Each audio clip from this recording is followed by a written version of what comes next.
the big picture, how we, as a local public health, and how the public health community works through communicable disease, and then we scale that pandemic, are some defined steps that are in the pandemic and communicable disease plans that are adopted by the state of Colorado and adopted locally.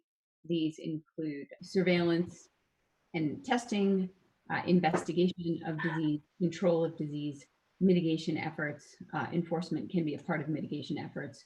When these efforts to contain disease through control and mitigation do not work, one can overwhelm a healthcare system. So then we are responsible for medical surge planning, fatality management, and then we've added vaccine administration.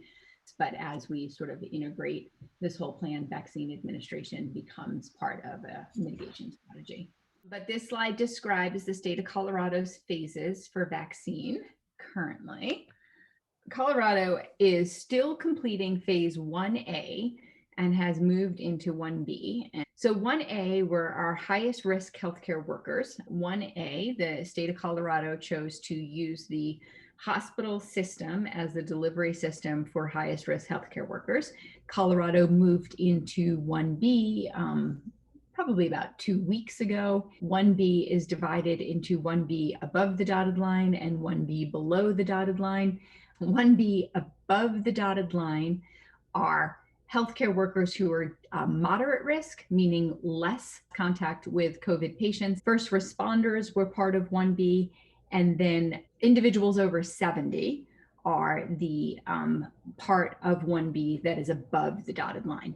Then below the dotted line are the government workers and other frontline essential workers, including teachers. So what Colorado decided to do with this kind of dotted line bifurcation in 1B is to plan out that the moderate risk healthcare workers, the first responders, and people over 70 would get done through the end of February.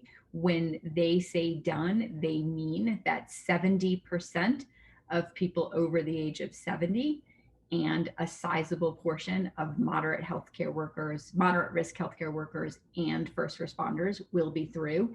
And then the state will move together to below the dotted line in 1B March 1st. And then the rest of it, phase 2 and phase 3 is not mapped out in any more detailed way. One of the things that they've committed to do is in the initial slide with the dotted line, there seemed to be some confusion around different types of workers about where they fell in the dotted line, 1B above or 1B below. So the state has committed to, before February 28th, putting out much more detailed information about what the below the dotted line phase 1 group looks like. The state resource that CDPHE would like people to use to determine when and where they could be eligible for a vaccine is the state co-help line. We have also created on our website a place to sign up for an informational email where we are collecting information and people can ask questions, and then we're doing kind of a weekly email back to anybody that signed up on this list about if their phase is open, where doses for their phase are available, and how to access that. And at this point, the state has determined that 70-plus-year-olds are going to be completed by the hospital systems. So 50% of vaccine that's coming into a community is going directly to the hospitals. 20% are going to pharmacies, retail pharmacies. 10% are going to safety net health clinics. And then 20% are going to local public health to distribute amongst providers in their community or administer themselves to make sure that 1A and the top part of 1B that is not 70-plus-year-olds has access to vaccine. The 7-day average in Colorado demonstrates one of the things that we did see a slight bump after Christmas and New Year's. We're seeing that really taper off in January. So we believe that precautions and protocols are being well followed in the state of Colorado. Here's Colorado comparatively for those of you that have been watching these for a while. Going into November prior to Thanksgiving, we were up here in a top 5 state. We're now in a bottom 25% of the country. That means that our transmission control is working across the state. Archuleta and La Plata counties are in the bottom 3rd for the state. And then here's our updated local case data.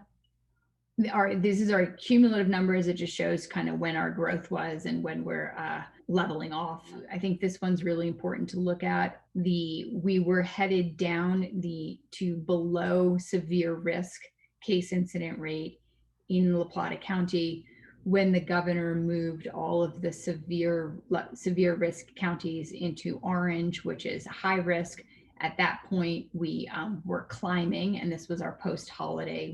While we don't have a tremendous post-holiday surge in Colorado, we did get a post-holiday bump.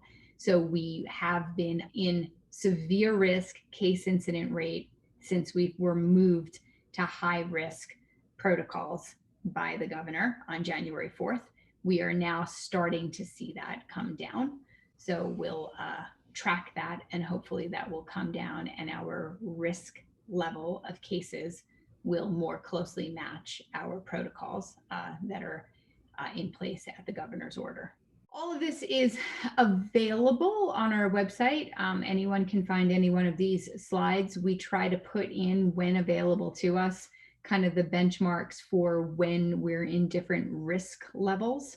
And then, as you know, La Plata County has applied and is delivering a 5-star program. We do get a twice weekly report card from the state of Colorado about whether or not we qualify for a 5-star program. We do currently qualify for hospitalizations and for percent positivity. We do not qualify. We are, in our report card, says that we are failing in case incident rate, and that's because we are in severe risk case incidents, yet we were moved to high risk by the governor on January 4th. And with that, we would not be able to apply for a 5-star program now, since ours was approved before any of these changes happened. We're moved forward in the 5-star program, but the report card does say we are failing at the largest indicator for 5-star, which is case incident rate. So if you are in a role where your phase is up, but you as an individual have every resource to work from home, does not have to go out and be the first in that phase to receive a vaccine, because we're all trying to have that same approach that we've had from the beginning of this, which is we're all in this together, and individuals that do not have the luxury of self-isolating are always the people that we want to get vaccinated first.